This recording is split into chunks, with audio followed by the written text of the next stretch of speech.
Welcome, welcome, welcome, man. We are back with another episode. I think this is episode 5. This is Coffee with Jenni and Dre. This is a little spinoff, man. Today we're doing Tequila with Dre and the boys, man. I got a couple of my dear and good friends here, man. But first, let me hit y'all with a little quick brief message, man. If y'all got a product review y'all want me and Jenni to do, send it our way, man. We'll do any product review y'all need us to do. I like hats. I like shirts. I like socks. Jenni likes makeup and all those type of things. So if you got a product you want us to review, send it our way. Hit the DMs. Send us an email. Let us know anything like that y'all want us to give y'all a product review on, man. But nevertheless, back to my boys, man. We got some of the good fellas here today, man. Some of my good friends, man. I hold these fellas dear to my heart. We're going to start from the right of me, giving an introduction of all my guys. Marcus, but everybody calls me Ace. Okay. Brian Bolden. We were supposed to be giving like a little bit of an intro. Ace gave y'all the shortened version. But Brian Bolden, I'm from Southwest Houston, Sugar Land, Texas. Nice. Went to school at the Texas A&M University. Let's get it fucking right. Let's talk about it. What we're doing. Let's talk about it. That's how you want to. Is that how you want to? Let's talk about it, though. Let's talk about it. Let's talk about it. Okay. So that's how we're kicking this off. The energy moving here. But now, like I said, I went to school at Texas A&M. I work in construction. Been here in Austin for about 10 plus years, and happy to be here with Dre on this project here, man. For sure. I'm not going to be as aggressive as Brian. My name's Marcus Myers, born and raised here in Austin, Texas, left for a little while, came back. Background has primarily been in finance. I'm currently a program manager in the tech space. For sure. I went to the University of Texas. And we're going to be doing this all year. Happy to be here. Nice. Matt Jones, also Austin, Texas, born and raised. Yes, brother from another. Brother from another, exactly. So Austin, Texas, born and raised, never left, never leaving. Love it here. Known Dre for a long time. Known this group of guys for a long time, and just blessed to be amongst them. For sure. We're missing one other guy, man. His name is James Doyle. He'll be coming in shortly. We'll let him throw in his brief introduction to everybody once he gets here. But like I said, man, as far as like the crew I got right now, before James get here, we are part of an investment group together.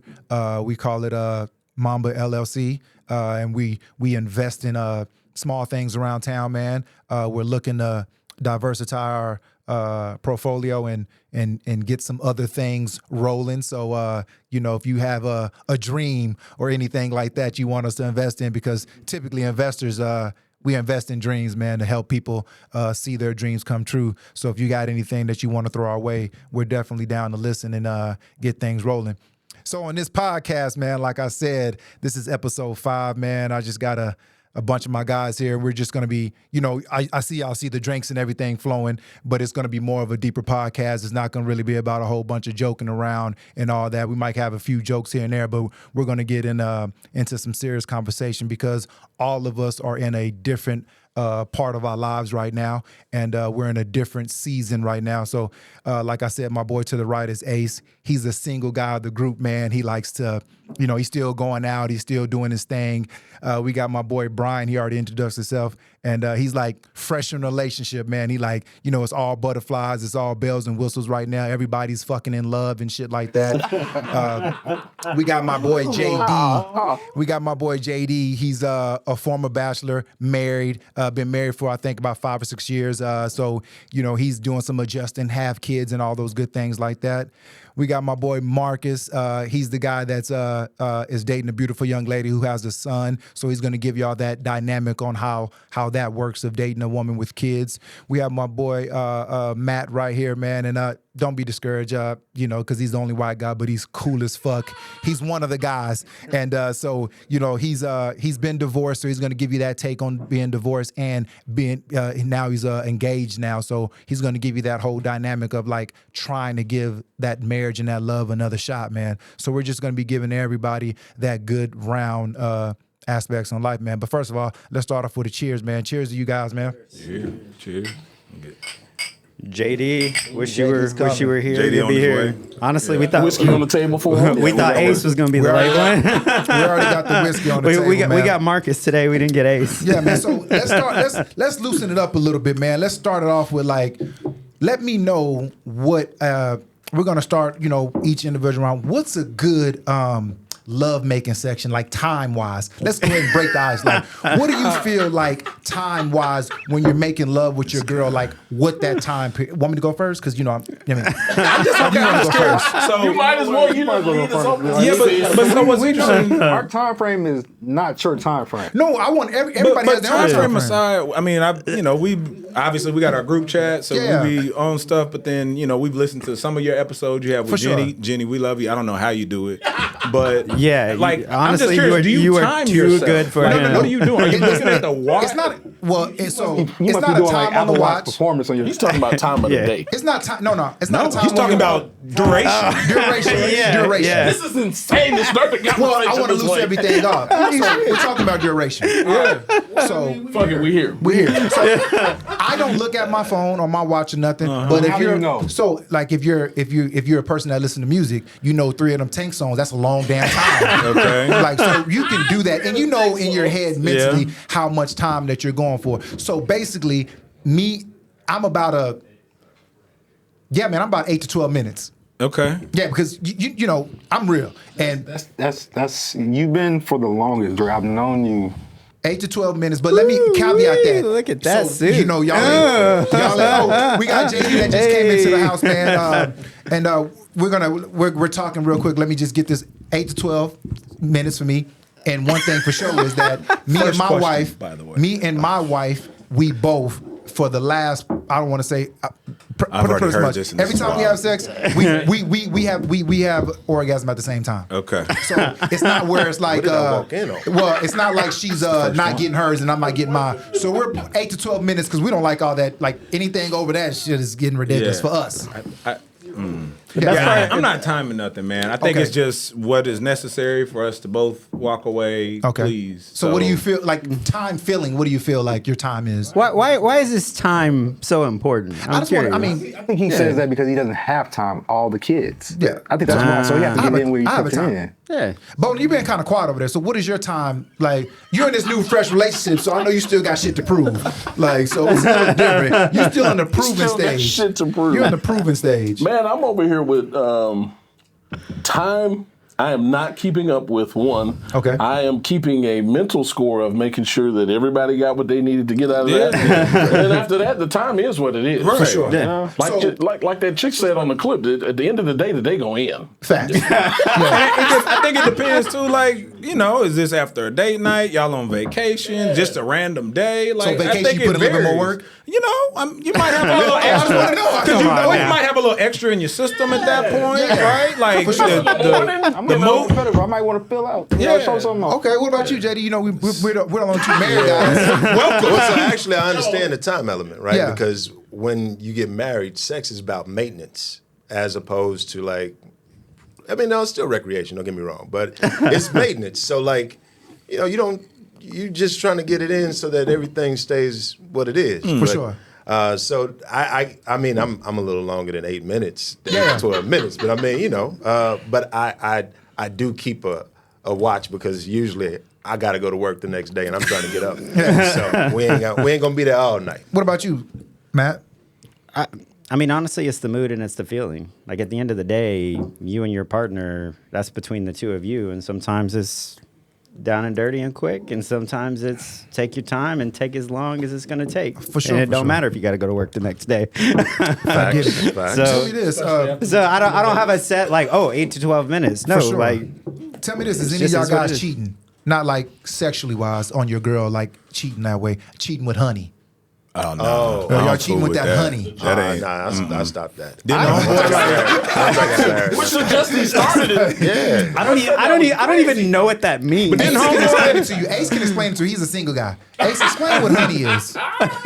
It is a male stimulant that Okay. a lot of older men like to use.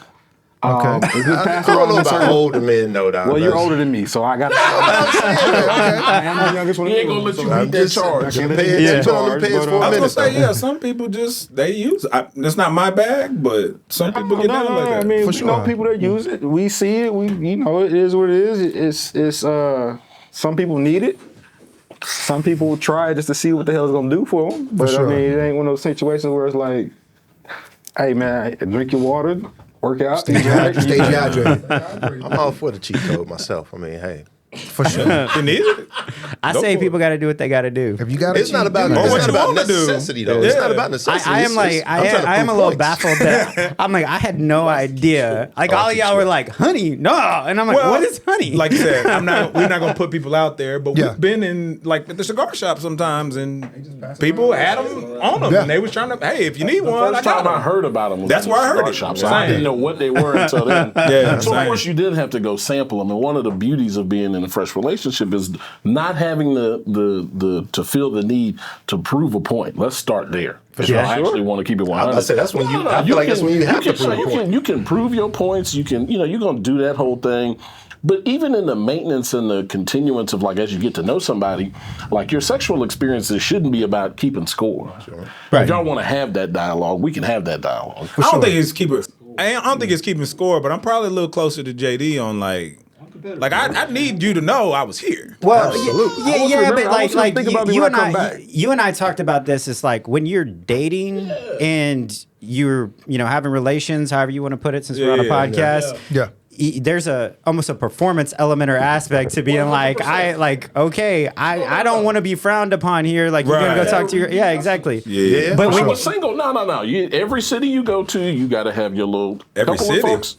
which Every frankly city in Worldwide Texas. vote. which let's be real is not a great experience. Which is not a great experience, Whoa, man. hold on. We got to get on track. We're getting off track. Sorry. Well, since you already jumped in, Oh, Lord. let's start off with you. And like I said, Brian is my friend that's freshly in a relationship, so everything is new for him. So tell me, like, what excites you the most about being in this new relationship? Like, how is that going for you?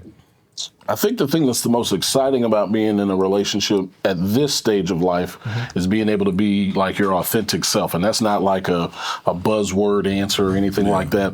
But if you spent so much time being single and, not inauthentic, but just like a version of yourself that is palatable for, let's call it a mass array of people, just getting to be your authentic self, being able to invest in one spot and see the growth of that investment, if you will, in one spot, to me, that's more than anything. Okay. Especially if that's something that you wanted and desired and you felt like you get to a place where that's the choice that you're making and you're very comfortable with that choice. Are y'all still in that honeymoon stage?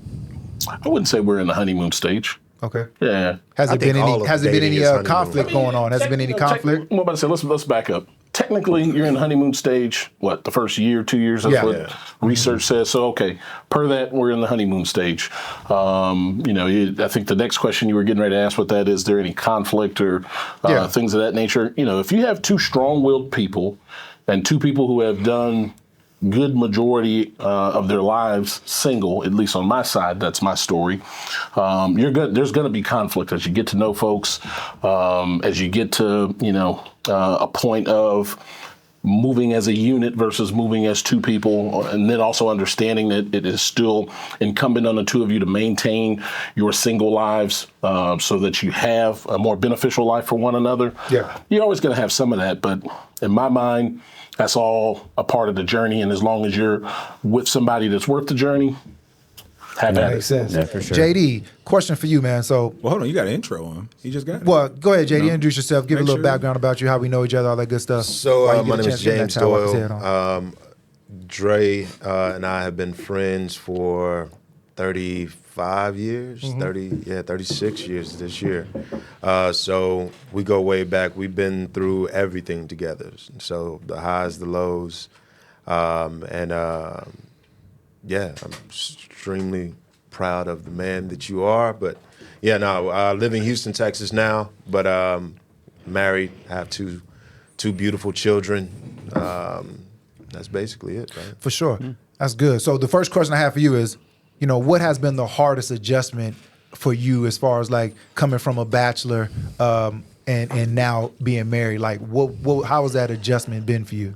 Man, honestly, it was tough initially because for two reasons. One, I was selfish when I was single. I was selfish, I didn't have to share. I could do what I wanted when I wanted, and so adjusting my lifestyle to appease, not necessarily appease, but like to be thoughtful and mindful of my wife. Yeah, that was a challenge early on. For sure. So that was one. Two, me and my wife, we didn't live together before we got married. Yeah. I didn't realize that. Yeah, no, I mean, I had a house. She moved to Austin.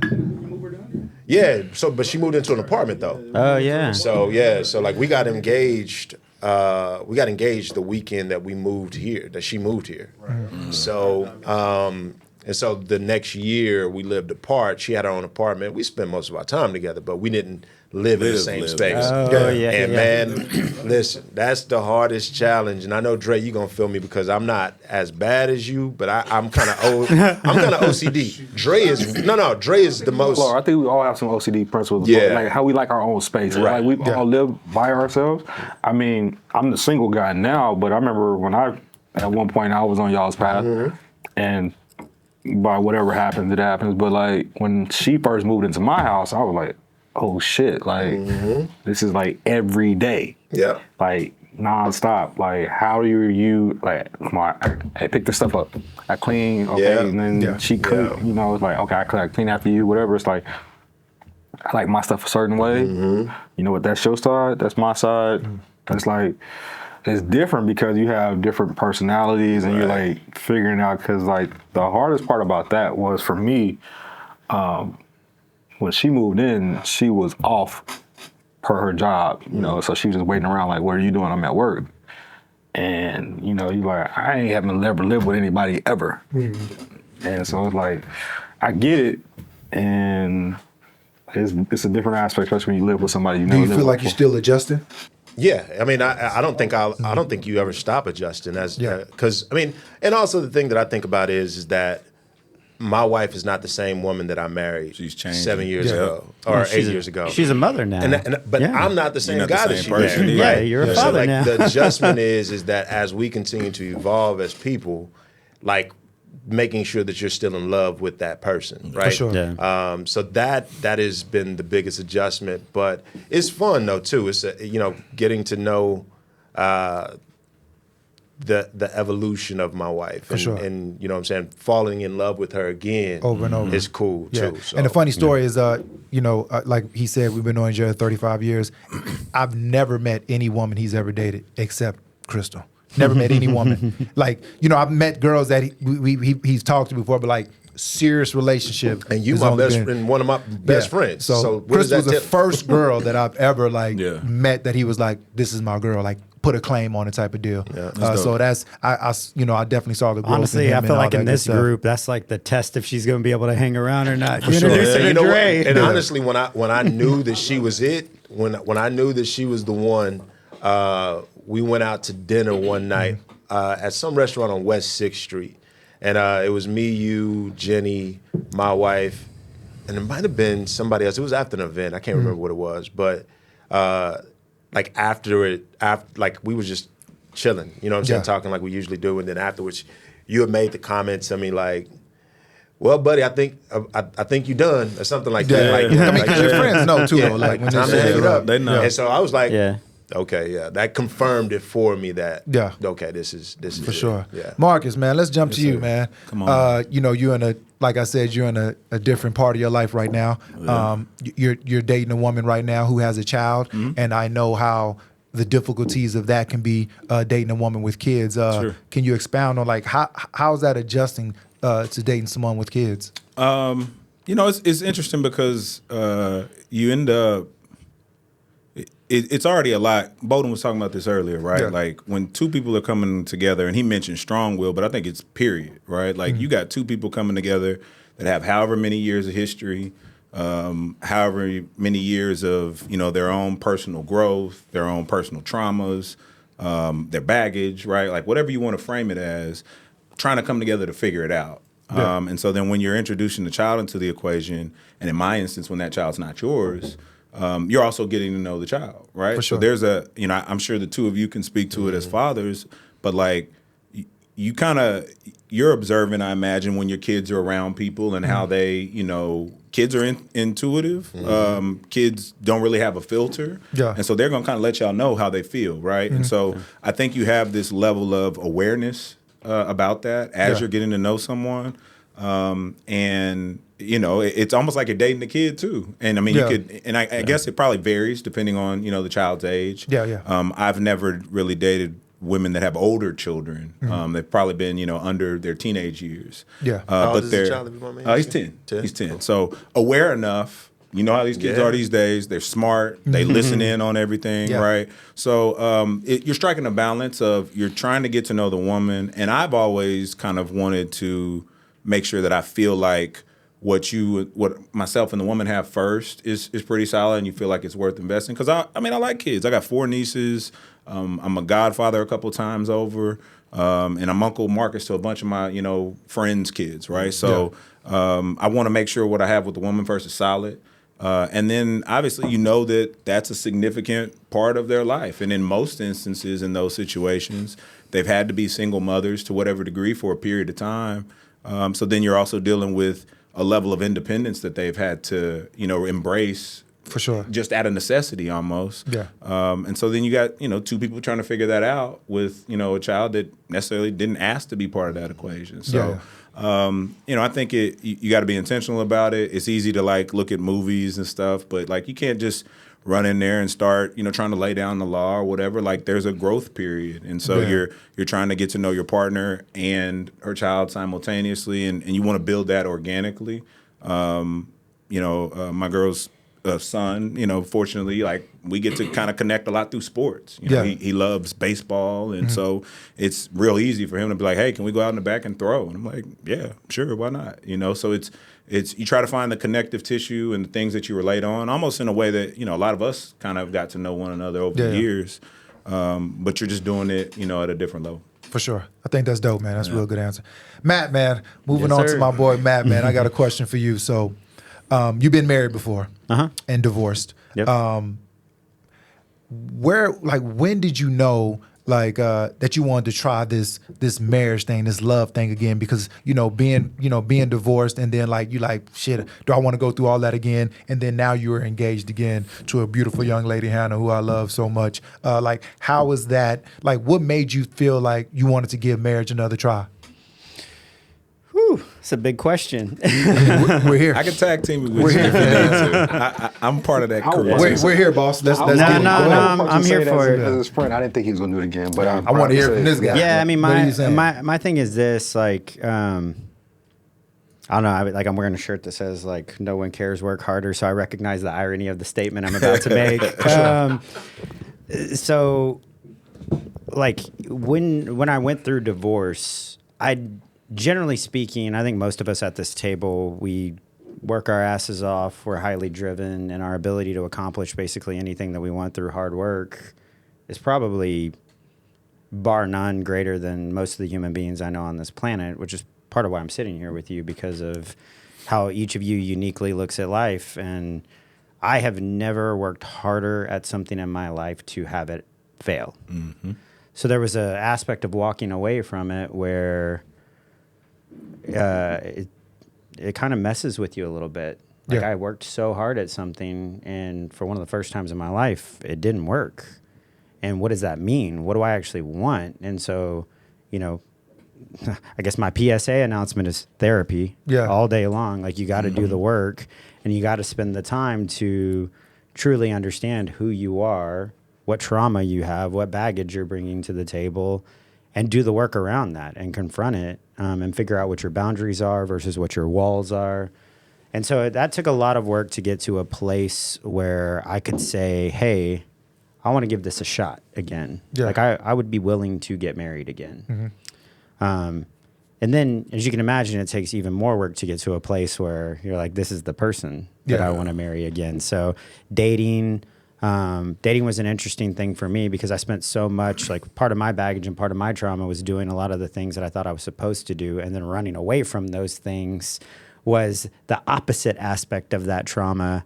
And, you know, seeking security, so getting married young, things like that, that was actually a portion of my trauma that I learned through therapy and a response. Like a lot of things look healthy that I did, but actually weren't healthy. They were unhealthy. They were trauma responses. So when I confronted those and I started asking what I wanted, dating was a really interesting aspect because there's that old adage of like, it's not you, it's me. Like, I hate when people say that. They're like, oh, it's a cop-out type of deal.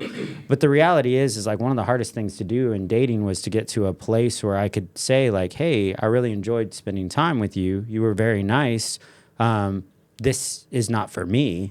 And so saying it's not you, it's me was me, in my mind, being incredibly thoughtful and doing that in a way that was both, you know, respectful and representative of, you know, the woman sitting across from me and respectful and representative of myself, was something that was learned. And then in that, like doing that work, when I met my partner, like I would not have recognized her for who she is and how beautiful of a human being she is if I had not done that work.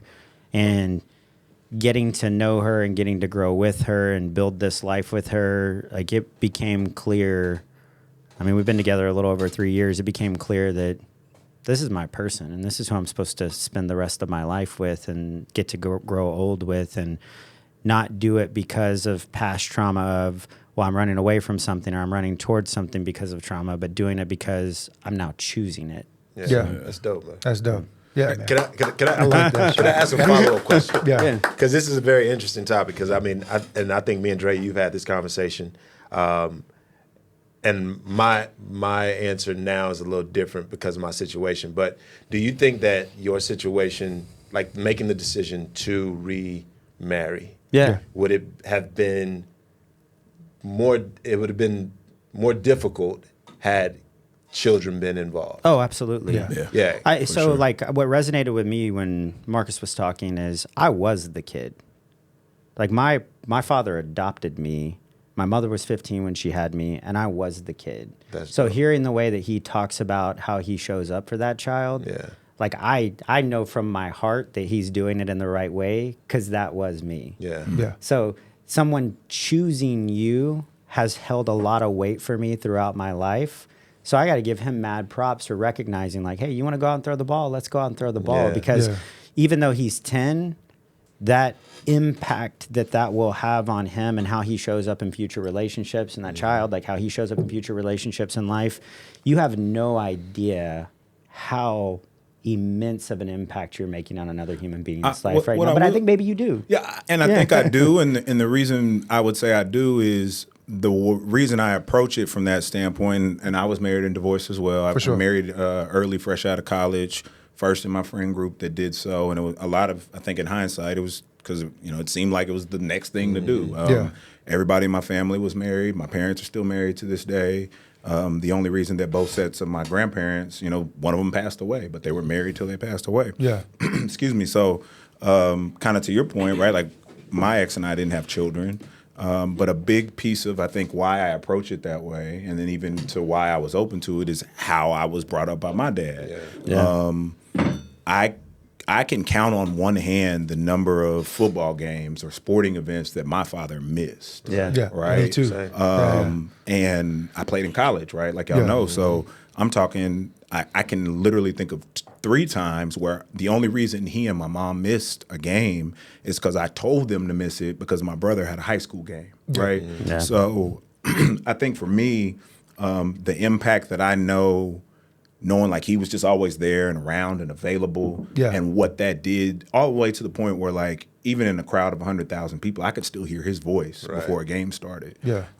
So when I'm involved in relationship with any children, my nieces, my godkids, in this instance, you know, with my partner's son, like I want to show up in a way that is authentic to what, you know, their experiences. And, you know, kids can be rough, and especially in this day and age, like they got phones in their hands, so they're very different than how we came up. But at the end of the day, they just want to know you care. And for me, the easiest way to connect in that is like, damn, what's the thing you love? All right, you like sports? Cool, that works. I like sports. We I can do commend that. both of you fellas, man, especially, trying to give, love another role and to get engaged again. And if, because I know you're looking to be married and all that good thing. Absolutely. Like he said, me and him talk about this all the time. And it's a little joke because we was like, listen, if we ever get a divorce, which I don't ever plan on getting a divorce, if we ever get a divorce, we ain't never getting married again. I'm never getting married again. And I understand that period. concept. Yeah, because it's it's not something you would wish on your worst enemy. No, not at all. It's almost, a lot of people will tell you that in a lot of ways it's worse than a death. Yeah. At least with a death, there's some finality to it. Yeah. Right? Yeah. In this kind of situation, and I mean, we've all been in relationships that were really, really close. You thought it was going to go to distance and it ended. Well, that person's still walking around out here. Right. Yeah. Right? You got people that y'all have met together, experiences, the whole nine. So For sure. Yeah, so Well, I gotta come back from. to answer your question, like to follow up on it, like for me, when my marriage ended, part of that work was understanding how could I have shown up better, and how did I create a climate that allowed for us to get to that phase, and how was I unable to show up and be the type of partner that I needed to be in order to continue to drive that relationship forward. Sure. And what was my responsibility and ownership in it? And I got the luxury of being able to do that without a child in the mix. And obviously I'm not a parent, so I can only speak from empathy and not from a standpoint of knowing. But I can only imagine, like, I think when you have children, your life is not yours anymore. Right.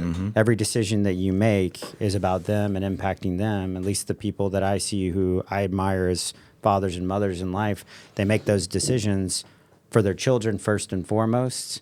And then they think about themselves secondly. Yeah. And so because of that, it would have been immensely different if children were involved in the equation. Always And is. I don't know if I would have been capable of doing the work that I needed to do with children in the equation. I certainly wouldn't have been capable of doing it at the rate and speed at which I was able to do Yeah, it. I can see that. Yeah. And let me say this, by the way, because I'm sure my wife is going to see this. Me saying that I would not get married again is not a reflection of Oh, our yeah. Yeah, no, marriage. yeah, Oh, for yeah. sure. It's My wife like know that. real time. Yeah. The only reason why I wouldn't Also, do your it- wife is incredibly beautiful and way too good for you. Yeah. Yeah, So- exactly. I will admit to all of the above. But for me, it's like my greatest fear, and I told this to Dre, my greatest fear in life is my sons calling another man dad. Yeah. Yeah. And then also putting my sons in a position where they have to call another woman, or they feel obligated to call another woman mom. Yeah. Because that, I don't want my wife to ever Right. feel like her role is diminished simply because I got remarried or something like that. So out of respect, that like my decision or saying that I wouldn't get remarried is really out of respect. Yeah. I respect y'all's take on it because obviously I haven't lived in y'all's shoes. So that's where the question came from. But I Yeah, no, I Hey, appreciate let's jump it. to you, man. You've been sitting over here and you're the only single guy. A question I want to ask you is like, how do you handle like the pressure of like all your boys being in a relationship or all your boys being married and you being the single guy? Do you feel pressure to like jump into a relationship? No, I got your back door on this one. no, I don't feel the pressure. Like, I mean, even with him saying the back door, because like we met at a time where I was coming out of a relationship, so he's actually seen me go from a couple different spaces in life. So he's seen where I'm, all about that person who I thought was a person to, okay, I got to figure out how to be single again, to, okay, this guy, he's doing whatever the hell he wants to do. And he's just out here having a good old time. And it's out to like, just coming back down to earth, like, who is this guy figuring out himself again? So like, from a perspective of like, yeah, you have your own aspirations, yes. And then your friend group, and we're all friends, family, or whatever. Like I've known JD, I can't 20 take years. longer than that. I mean, y'all have known y'all the same amount of time. I mean, we're all from Austin. Yeah. We have different ties because we both play football from Austin and going to college to play football. JD as well. And so, as we're all business partners, we have different aspects where we learn from each other and we grow from each other. I mean, Matt was there at a crucial part of my life when he got divorced and I was going through things where it's like we just happened to be together at the same time trying to figure this shit out. Yeah. He went through therapy before I did. I finally went to go do it. And then like he said earlier, trying to figure out your past traumas, like the biggest part about it was that I had to realize in relationships that I've always just done whatever. gone with the flow and figured out things like, okay, you do this, I'm gonna do this, and like just kind of maneuver through the water. But the one thing I had to learn through therapy was that I'm complicit in my own bullshit about what I allow you to do. For sure. Let me ask you a deeper question. How did it make you feel whenever the woman that you had a long time relationship with, y'all lived together, you thought she was the one, y'all break up, she then gets pregnant and she's moved on to another relationship and now she has a child. How does that make you feel? Now, well, just how did it make you feel when you first heard the news? How does it make you feel now? I mean, there are different aspects because you try to play devil's advocate. Obviously, my background is analysis. I get paid to think for a living. Yeah.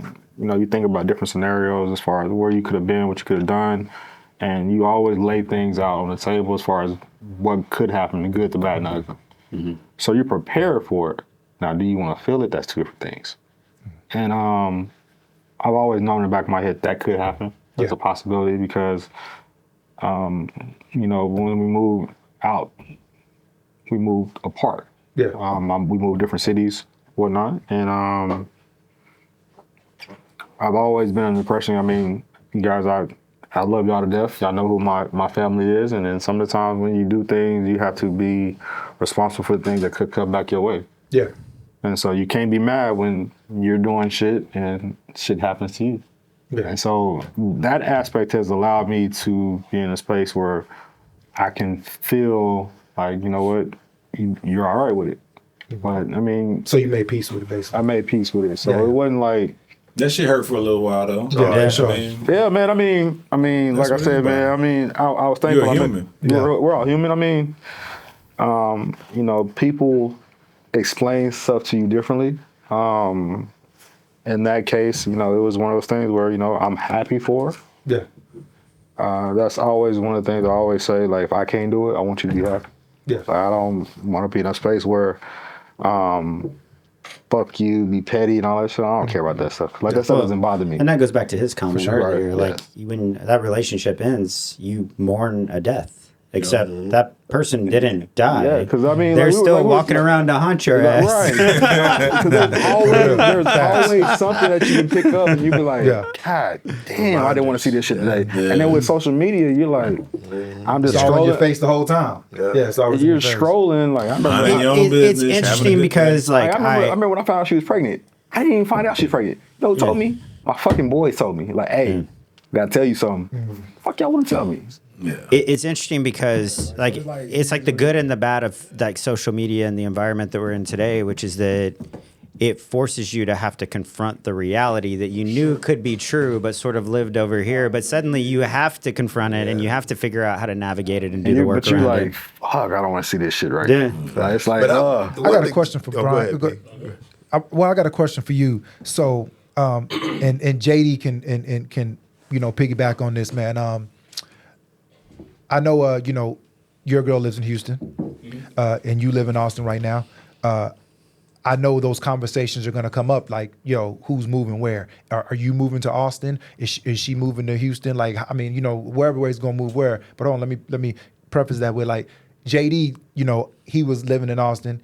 Crystal moved down in Austin. She didn't have any friends down there. She didn't have anything. She was just working. So that put a lot of strain. I don't want to say strain on the relationship, but it puts a lot of strain on the relationship because she didn't have any friends out here like that. All her friends and family in Houston.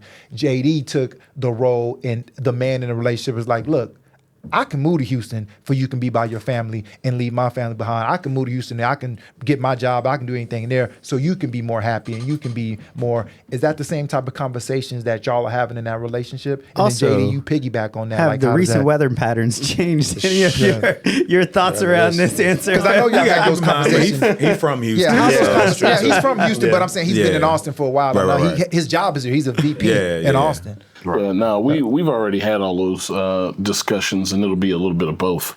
So conceptually, I'm already taking steps to relocate to Houston. There'll be a point where we go to, let's try and save everything that we have. So go ahead and move to Austin because that's where my house is currently. And then we'll relocate in one fell swoop to Houston. If God says the same, and the creek don't rise, literally. But one of the, for real, one of the things that like I can confidently say all that is one, we've had those conversations. Yeah. But two, at least I knew that the relationship was at another level for me because, Ace identified himself as, an analyzer. Well, I'm a chessboard manager. You get to the executive level and it's about, how do you assemble the pieces? How do you assemble the people? How do you assemble the strategy that gets you to an end without necessarily being the person that's doing the work, right? How do you encourage things? I have a good friend who says that, like, as you reach the executive level in your career, your life becomes about inputs, not outputs. It becomes about setting people up for the outputs. And then so, like, when I think about what I thought was incumbent in this relationship, given our dynamic, her family is from Louisiana. My mother and my sister and most of my family are in Houston. And the only reason that I've stayed in Austin for, a decade plus was because it was the right career decision, right? Yeah. So that was the only thing that was tied to me here. And I'm now at a place after you check some boxes and you do some things that you wanted to do in your career where you start to make some choices to do things differently. And so what's the priority for me in the seasons that I can see in front of me as much as the Lord allows? That priority for me is being around family. Yeah. And then if I think about starting and rooting a family, I want to do that. And there's no need to put another 3 hours between me and her family. And there's no need to keep 3 hours between me and my family because I want a village to raise a family. I was raised in a village with my mother's family around, the friends, all of that stuff is familiar to me. Yeah. Sort of coming back to that, a man knows when a man knows that, like, Matt said, this is my person. Everybody identifies that and communicates that a little differently. But for me, as I was making plans, there's a song I'm forgetting somewhere in here, but as I was making plans, before we had ever started talking about things, I was like, okay, now that's my old lady. Yeah. And then actually, what's funny about this is my uncle, my mom's oldest brother, he came. I was barbecuing at the house. He pulled up. He left Dallas at like 4:30. He pulled up. Ryan was there, and she was out running, going to get coffee. He got there at like 8 o'clock. I had just fired the pit up about 2 hours ago, and he had asked, hey, where's she at? I said, yeah, something. We talked for a couple of minutes, and then I called her my old lady. It was the first time I can remember it. And he said, time out. You must be dumbass serious. And I said, do you mean dead ass serious? He said, no, you might be a dumbass. Maybe you're dead ass serious. But anyway, it, for me anyway, those conversations we've already had. I look forward to moving back to Houston at some point. And I'm confident in that choice because it's what's right for the relationship, but it's also what I want to do. And I think one of the themes that you'll hear in a lot of these discussions, as Marcus was communicating about, because I've dated some women who had children literally right before this. And I grew up around my mother's sisters who were single mothers. Right. So that always held like a special place for me. And I can remember telling Marcus and the gang, like, I don't date single moms. Why? Because I love kids too much. It's going to be hard for me to delineate the two of them. And then I said, okay, when I turn 35, I'm going to let that go. Well, I'll let it go when I turn 35. And what did I find myself doing? The woman's cool, but the kids, man. And I'm like, come on. That's broken. But like those choices, that discretion, realizing like how you're wired, also taking, a step back. And then if this is really your person, that person becomes your priority in addition to the things that you wanted. That also takes, it lends towards your selfishness. Oh, that too. Yeah. Well, and then like the beauty of like us sitting around this table is all of our relationships look incredibly different in the most incredible way possible. Like I see your relationship that you have with Ryan, and I couldn't be more happy for you, man. Like respect. Her independence and who she is and how she shows up and how you two move together, it's just evident. Like you said, a man knows, and a man knows, like, y'all have been very honest with me at this table about past relationships and not feeling like that person was that person for me. And then y'all have been very supportive about Hannah and the relationship that I have there.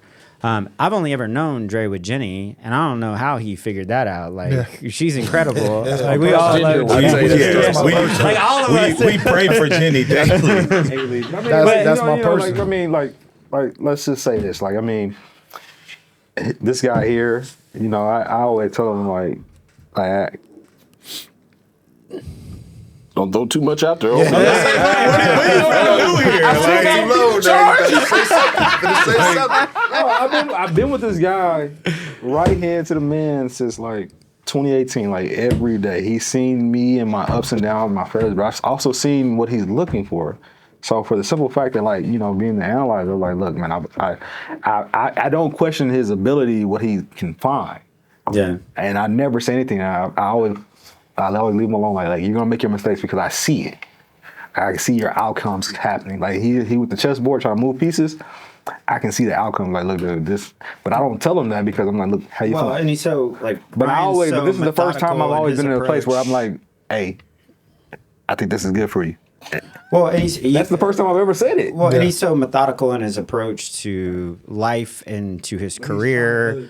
Even the words that you use, and like, I know you're heavily studied in politics, so like you understand like moves and why moves get made in certain ways, and so you're very thoughtful about how you talk about the people in your life, and the words and the way that you started to talk about her was like, Hey, JD, so I want you to piggyback on, you know, what I was asking Brian, but I got a two-part question. You know, the first question is like, what, you know, how did your mom and dad feel when you decided like, yeah, Crystal's really not happy? Because you probably didn't see her true potential self when she was here in Austin, because she was just unhappy. That move to Houston and making you, you know, decide to make that move in Houston, and you figuring out a job situation. And then I want you to, you know, give some advice to like soon to be married men and, you know, fresh dads and all that type of stuff. listening. I have one thing first. He didn't have no choice.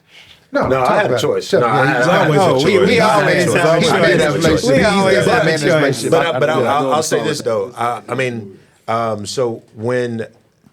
so actually, y'all were the problem. Like, let me be real. Y'all were the problem. No, so what it was. So when my wife moved here, right?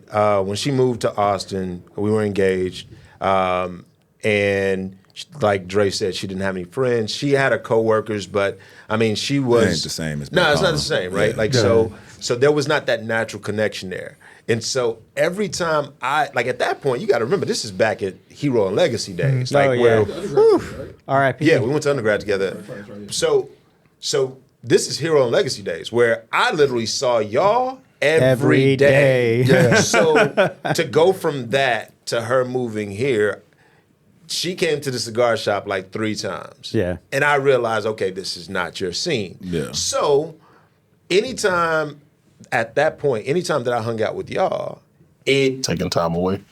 well, not only that, it amplified the fact that she didn't have her that. people. Right. Yeah. So, and don't get me wrong, she loved y'all, but she didn't love the environment in which I hung out with y'all. Right. So I had to make a choice. And I just remember like us having that conversation, and then one day, you know, I know my wife, and that's the key. So if you talk about advice, like learn your wife, learn your person, You got to right? study. Yeah. Because I think only I know when my wife is feeling some type of way, or when she's not herself. Yeah. Because I read her. Yeah. You notice I know the her well shift. enough. Yeah. Yeah. I know her well enough to know when she's not who she is. So I remember coming home one day and she wasn't herself, and I asked her what the problem was, and she was like, well, you know, and I just said, listen, we're moving to Houston.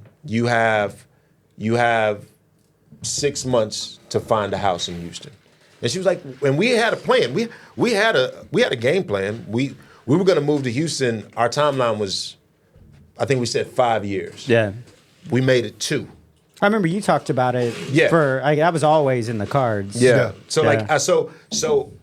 I was willing to move up my timeline because her happiness meant that much to me. And I've always felt this way. Like I changed careers, but I've always felt like you can put me anywhere on earth, You and gonna I'm figure it gonna out. figure it out. Yeah. Like Yeah. I think it's all of us. I mean, well, us, yes, but not everybody. everybody. Everybody Yeah. can't do But that's that. why we're here. Right. I mean, that's Facts. why we're here. We know that regardless of what we got going on, if we drop us in anything we want to do, we'll figure gonna that figure shit it out. out. But And that's Well, dope that you and- made that choice for her. You Yeah. know, and then in turn, like that makes your life better, right? Like Yeah. nobody's trying to see their lady like kind of down and out or not sure. feeling. Well, and, But and, even and on her putting for moving here, that's themselves. hard. Like when I got divorced, reestablishing my community was one of the hardest things I can imagine. because you're in the midst of this. So like for her to pick up and move and have to reestablish her community in that way is hard. And then when you have such a tight knit community here, Yeah. like no matter what she did, that was never going to be hers. Right. It was always going to be But yours. see, also Yeah. that sacrifice, me recognizing the sacrifice that she made my sacrifice that much easier. you knew it was Yeah. worth Right. it. Yeah. She's And- in. and That's then why I not only said she's too good but for you. The beauty of it is that I, as established as I was, because I was in a similar situation as you, right? I had a house here. Yeah. I was established. I was good, but as good as established as I was, making the move to Houston was the best decision I ever made. Like from a professional standpoint, from my relationship and the growth of my family, is the best decision I ever made. Well, And- your community transitioned from being with your friends every day to now having your family closer, Yeah. being with Yeah. your family, and your community looks different now. yeah. how many times have you told me that? Oh, I told you a long time ago, and you were in the same boat. I knew when she moved here, I told you. I remember the conversation. I told you, listen, this is what I came up against. She's in a similar boat. One day you're going to have this Yeah. conversation, and my suggestion to you was move to a neutral site, move to Houston, because neither one of you are from there. Y'all both have friends there. And it would have caused both of you to have to establish a new life and leave the comfort zone of being in your own backyard. And so I think I want to take this moment to say this. The cool thing about having this conversation with y'all right now is because I've known all of y'all for 20 years. I've even known you, Mark. Me and Mark have known each other for over 20 years as well. Yeah. The maturity, because I remember conversations I've had with y'all back in the day. And so to hear your answers, everyone's answers at the tables to these questions and Dre is not throwing us no softballs. He's like throwing some heat. But to hear the answers to these questions, I see the maturity. And that's what's dope for me. Especially not being here and also not being able to be around you. But I think a big piece of that, and I've heard you in, I can't remember which episode it was. I know you keep saying, this is episode 5, but it's like second season, right? Third season. Third season, I'm sorry. Third So, I've listened to some of y'all's, and Jenny would talk about how guys don't have these outlets, and I was listening, I was like, shit, we do. We do. Like, we got, like, Yeah. I mean, to the point where, like, we check in on one another. Yeah. Yeah. We've pulled up on one another, right? Like we let each other know, hey, like you tripping here. And so I'm thankful for the fact that, we have friendships where we do keep it real with one another. We do have the full unadulterated, kind of conversation. I think I was the last one y'all had to check on. Yeah, and it's not always And it's it not won't- always what yeah. we want to hear, right? But it's the stuff we need to hear. And I mean, that's the one thing is, wild as Dre can be, he's going to be Dre. He's always going to check on you. He's always going to be supportive, and he's always going to let you know, like, if you're fucking up. And I respect that out of all of y'all because, we're able to grow even more through one another versus being in this silo, being these fake versions of ourselves. Yeah. And I'm thankful for that space. Like, cause for this guy here, cause like I haven't had to hear from him in like 6 months. Cause like it makes me realize that I'm taking care of business For sure. because You still don't show up and shit like when me I'm and always when me and Matt say we still take side bets on when if me you're and going to be Matt, on we time or always take not. side bets if you coming or not. Like, that's, I don't know if he's actually gonna show up or not. Reggie, listen. Right hand to the man. I'm gonna always be late, but I'm gonna be late. Time today. he definitely was. That respect. for That's sure. okay. Just take the most valuable thing I have, my time, and throw it down the drain. No big deal. Okay, let's relax. We don't need to open up old wounds. But we are also at that age. We're also at that stage in life still- we where all know our friends, all though. we got is growth. Like, Yeah. there's nothing more but growth. Yeah. Like, I'm not worried about what people think about me. Like, I could care less. listen, if you can help me grow, then cool, we can be friends. Yeah, Marcus. but I never want go to ahead. take for granted what we have at this table. Sure. For sure. Because in many instances, the difficult conversation or the tough thing feels really vulnerable and really raw and really scary. It never feels like that with this group. I feel like I can come to y'all with anything and say anything to you and know I'm not going to be judged for it. You're going to meet me where I'm at in that moment, all jokes aside and all the bullshit that we give each other aside. And you're going to tell me not what I want to hear, but you're going to show up and support me and tell me what I need to hear in that moment. And it makes it really easy to show up and reciprocate in that way too. Yeah. For sure. I got a question for you, Marcus. So, tell me this, man. Like I said, you're dating a young lady with kids. How do you build that relationship with the child? Is it a slow process? Do you let the child come to you first, type of deal, or like how does that work? I think that was kind of what I was touching on earlier, like, and even what Bolden was sharing. Like, I like kids, man. Like, I grew up with cousins, and Do you want kids? I do, yeah, I do, and that's also part of it, right? Is like, are they open to having another child? Yeah. And so for me, that's always paramount because I would like a child of my own, right? But at the end of the day, I think I try to. Again, I've always tried to go about it organically. I'm not going to show up to that kid as somebody I'm not. I also don't ever want the child to feel as if I am attempting to replace their father. Yeah. Right. Yeah. And same thing with the mom, right? Like they have their own relationship. She has her own way in which she's been parenting since he's been on this earth. Her village, have been showing up for him in a way that has worked and is good for him. Mm-hmm. So I always want to be mindful of that. But, you try to kind of get in where you fit in, right? And you just organically develop it over time. Again, for me, like that's really easy through sports. I'm fortunate that he's really into that. And you just listen, they want to talk about any given thing and you just kind of be. I have a question for you. So like the opposite of that, knowing you, he's getting to know a child that he's trying to be in a relationship. How is it for you having a child that's gonna have to get to know somebody else? How is that for you? Well, so I've never been with because I mean, like you have the kids with somebody else. So I'm asking, like, how has that been in like that relationship? Like that person has to get to know your child. Oh yeah, I don't even worry about it because one thing for sure, I'm confident is my skills as a dad. I'm always there. Ain't no problem with it. So even if they weren't, no conflicts, even if they got into a relationship and there was another man involved, which is the case with 3 of my kids, I'm not worried about it at all. I never worried about it at all because I'm confident as a father. It's never a contest.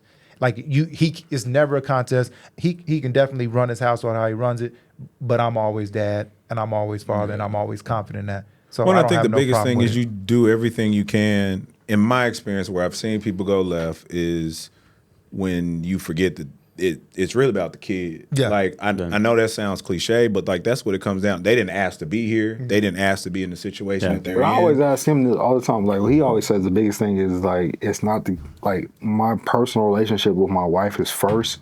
My kids are second. No, I get that. That's how it should be. That's why I asked the dynamic. That's how it should be. That's how it should be when you're married. I'm not married yet, right? So I'm in a stage where the development of my relationship with him is going to be just as paramount, right? If homeboy ain't fooling with me in any kind of way, if I'm showing up in a real fugazi kind of manner, if it's fake, if I'm trying to talk down on his father or whatever else is going on, he's gonna feel that and he's gonna tell his mama. Yeah. And if it's a good woman, she not keeping that man around, right? So you're right. I think that's whether it's from growing up in church, whatever. Like that is how it should be, but you got to get to that point. And I'm not married just yet, so I'm not there right now. And I think that what you're saying is true, is because when you think about the fact that that mother, obviously I don't know your situation, so I'm not speaking directly to your situation. Absolutely. But in a lot of cases, it's been the mother and the child, right? And so when you're the odd man out, correct? Right, because I'm the third wheel, right? Because the real relationship is the mother and the son, and so if you don't focus your attention just as much on the child as the mother, like moms ain't gonna like if the son ain't being catered to, Right. and he's unhappy, then the mom's gonna be like, look, no matter how much I like you, I've made my life sacrificing for him. Well, I can sacrifice you just like everything else. And ideally, like knowing you, like you're not going to pick a partner where you don't have similar shared values. True. So it does make that journey a little easier because you're both approaching that child with similar shared values and similar shared views, I would imagine. Yes, and Okay. I think yes, and the other thing, I'm here to be educated. the other thing you learn in these circumstances, I think, is like you don't know what you don't know, right, until you're in it. Fair. So there's been instances where you can hear a child say something, and you know that wasn't an original thought from them. So you may now learn something new about the person you were aligning yourself to. That's interesting. Right? Yeah.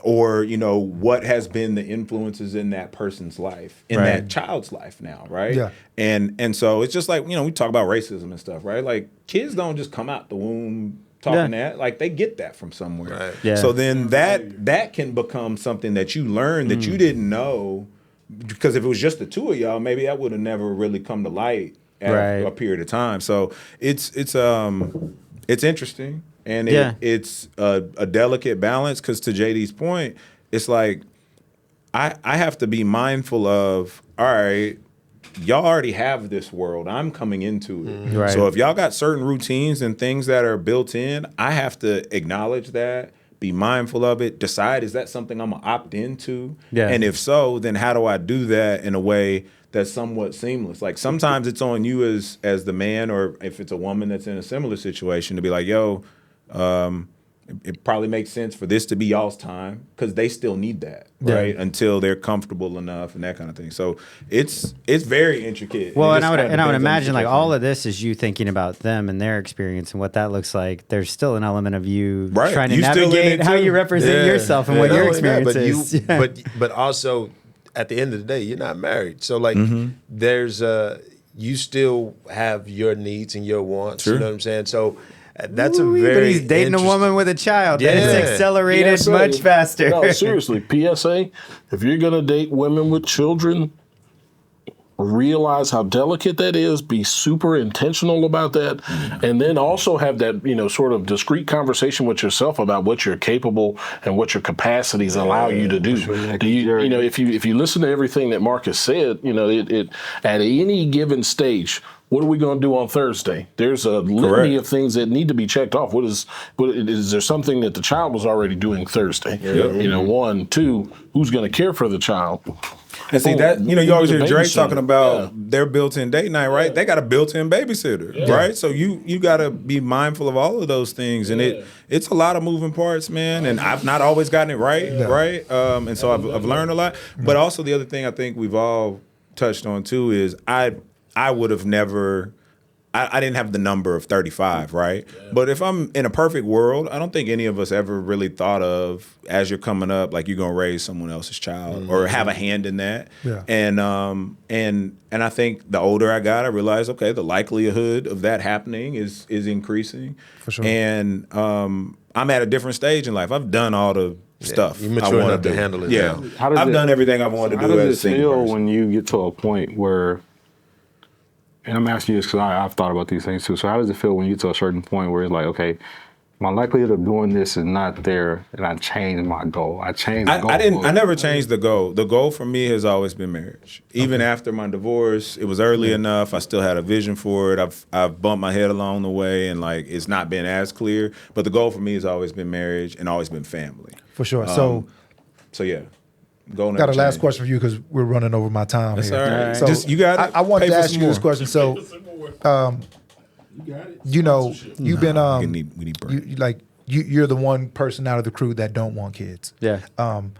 Does it make you feel any type of like? I mean, because you're like me and Jenny said, you and Hannah would be great fucking parents. Like y'all are great aunts and uncles and all that good stuff. All your boys have kids for the most part and or want kids. Where is that decision? Like when you're in the dating process, because you've known you don't want kids for a while. So when you're in the dating process, is like if a girl wants kids and you don't, is it already automatic cut off? And what makes that decision where you don't want kids? Because I think that you'll be an excellent father, but of course it's your choice. I appreciate that. Yeah. And like to have that come from someone who means a lot to me like you do, and like I've heard that from a couple of you at this table, to have that come from people that I know hold so much value and weight in being a father, say, hey, you would be a great father, like that hits a pretty soft spot for me that feels really fucking incredible is the best way I can put that. It means a lot. I didn't date to date. I dated with intention. And so that was a day one question. Like, is this what you want? Post-marriage, right? Oh, yeah. Post-divorce, Yeah, right? yeah. Like I told you, I did a lot of that work of like, what do I want? And when I finally asked the question of, do I want kids? I'll piggyback on that later. Yeah, I was like, man, like, no, I don't. Like, I wanted kids because like, I'm a firm believer in generational trauma. And, you know, there's some scientific studies that say generational trauma goes back multiple generations. Some will tell you 3, some will tell you 5, you name it. And, you know, I think the generational trauma that exists in a lot of communities is, you know, you go back to World War II and you go back to, you know, some of the things that occurred where we were literally as a nation fighting for our lives. And you come back and there's a need to repopulate the country. And you're taught, oh, you got to go have kids and you got to go have the white picket fence and the 2.5 kids and the wife and the whole thing. And like, so there's that trauma component that comes into play where just inherently as human beings, it's like repopulate, do that. I think we're at an interesting place in society now where we get to stop and pause and we go, well, does that make sense? Is that what I want? Yeah. Like, does that like fill my cup and does that make me happy? And where does that come from? Where does the need and the desire to have children come from? And I couldn't find anything where that, for me personally, filled my cup and made me say, that's what I want. Can I ask you a quick question to piggyback on that? So do you feel that the reason why you don't want kids is because of your background, meaning that, you know, you didn't meet your father until you were 15 years old, you have siblings from, you know, different marriages, situation, you was adopted by somebody else? Do you feel like that plays a part in your role in not wanting a kid? Yes, but probably not in the way that you think. Okay. It plays a role because the power of choice, which I talked about earlier, like someone choosing you, played a really significant role for me. And so the power of choice to choose to do the unpopular thing because it's what I want, not what society tells me I should do or what society tells me I should feel. Like, I'm pretty introspective. Hannah and I were on a car ride the other day and she like forgot to wear a ring, and I don't care if she wears her ring or not. Like, that was for her. Like, if she doesn't wear her ring, whatever, like that was for you. I don't feel that doesn't change anything about our relationship. And it was funny because she told me that and I was like really irritated in my head about it. And then I had this like internal dialogue of like, well, why did that irritate you? That didn't make any sense. You don't care. Why are you upset?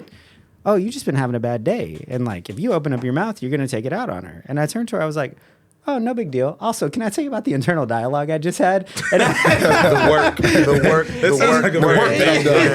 For sure. And so, like, for me, when I have that dialogue with myself around children, I love children. I'm a godfather. I love my godson, Grayson, so much. I am Uncle Matt to so many of my friends' kids. And, like, the opportunity to get to do that and the fact that they choose me and allow me to be a part of their children's lives in that way. My fiance has 3 beautiful nieces, and the fact that I get to be a part of their life and I get to experience that in that way is incredible. And like all of you either being fathers or wanting to be fathers, like I know I'm surrounded by some incredible men who will have incredible children and instill incredible values. It's just not what I want. Like having that introspective dialogue and conversation and working through that in therapy and having those discussions, I can't find a reason to say yes to it. Just because you can doesn't mean you should. For sure. Like that applies to most things in life. Like you played a lot of chess. There's a move in chess called an impasse, and they say just because you can do it doesn't mean you should do it, right? And so I view it in that way. And ultimately, at the end of the day, back to your initial question, and then I'll stop hogging the mic here. No, we gonna close it down after you. Back to your initial question, which was the first thing that Hannah and I did when we sat down and we had our first date, we talked about kids, we talked about religion and what that meant for us. We talked about, future aspirations and future goals and things that we wanted to accomplish. And if those things didn't align in date one, why was I going to waste my time there? And why was I going to waste her time there? Those are tough But they're conversations to have. not. they're But tough. they're not On day tough. one? I Yeah, don't they're think they're not. tough. You gotta I get would, them I out would the tell way you to first. keep having them because as you Gotta get those again the out the evolution of people, as y'all continue to evolve, gotta y'all have might change on certain things. Yeah. It could happen. Well, and but this- just make sure that y'all continue to have those In my comment to conversations. her around kids day one, and this was interesting because I'm a big person of you set boundaries, and your boundaries don't constitute. Your boundaries don't constitute an attack on my boundaries. Right, no. You set a boundary, and I can either show up and meet you Either there opt or in not. or out. Yeah. Right, Yeah, that's right. So my comment to her when we had the conversation around kids was, at that time in my life, I was pretty positive I didn't. Now today, I'm even more sure that I don't. But at that point in time, I said to her, she's 33. I just turned 40. At the time we started dating, she was, had just turned 30. I'm 37. And I didn't know if that could potentially change for her. And so my comment to her was, she said, no, I don't want kids. I said, no, I don't want kids. My one ask would be, if this were to continue forward, should that change for you, tell me. And let's have a conversation, and don't assume that that means that we're done. Right. Yeah. Assume that that means that you are bringing this to me, and I have an opportunity to either show up and meet you there or not, but don't be afraid to have that difficult conversation for me and with me. And that has that's helped us through the course of our relationship, because she can bring that dialogue to me in anything, and I can bring that dialogue to her in anything. And no, this doesn't mean the end of our relationship or change anything. It means I can either meet you there or I can't, and we can talk about what that means and what that looks like. And so we have these awesome dialogues where it's like, it's so cool, and That's I'm so love, grateful. bro. 'cause, sure. And growth. That's Yeah, real. growth I mean, and that's. love. I mean, like you said, like even with the kid situation, me being the single guy, I don't ask that question straight up. Like I just kind of like wait and feel out. That's But let me ask you why. Like with the right person and the person that you are supposed to spend the rest of your life with, should definitely if ask you're those having that questions. conversation day one and dating with intention. To be fair, yeah.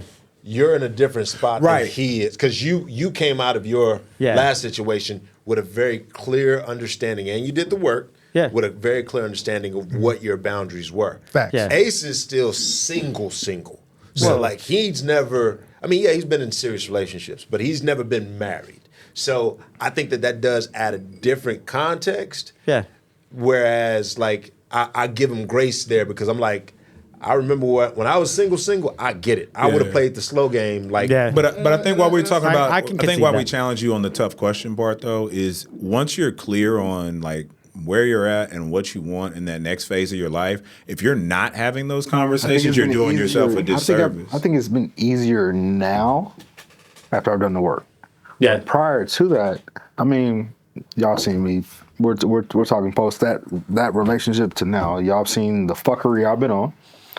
All you guys can say, I can just say straight up, I've been probably the most toxic motherfucker you guys know. what up? It Top is what it is. Future. Let's just put that out there. But when we're talking about women who I've dated, you guys have all seen it. One is like, well, I want kids in a few years. Okay, well, shit, I keep doing what I'm fucking doing. One like didn't tell me she would. I don't think I want kids till like 6 months after I've been fucking with you. Like it is. But What I it think is. what we're But saying is it's less about them and more about you being you know, clear like, where that's you're where I at. get back to Where- the point where I was saying I'm complicit in the bullshit that I allow. Yeah. And where I get on your ass and where I push back on you as your But I friend have not is been like that for the last is year. you and I sit down We and we talk all have the time. very, very real conversations. And so you've told me what you wanted and you've explored what you wanted. So I feel like my duty as your friend is always to show up and challenge you to help you accomplish that thing you've told me you wanted to accomplish. And the second you tell me that's not what you want, then zip, I'm helping you in the direction of what you do want to You're accomplish. complicit at that point. Yeah, It's bullshit. exactly. Brian, you had something you wanted to end it with? We want to let Brian end it with what he has to say. No, the willingness to ask a difficult question like that, because before this relationship, I dated women who didn't want children. That clarified for me that I always knew that I wanted kids, but after you date somebody who says they don't, you have to kind of face that one back at yourself. But like in our first date, when Ryan, it was like, okay, it's cool. You drink vodka, okay, that's cool. Do you want children? Yeah.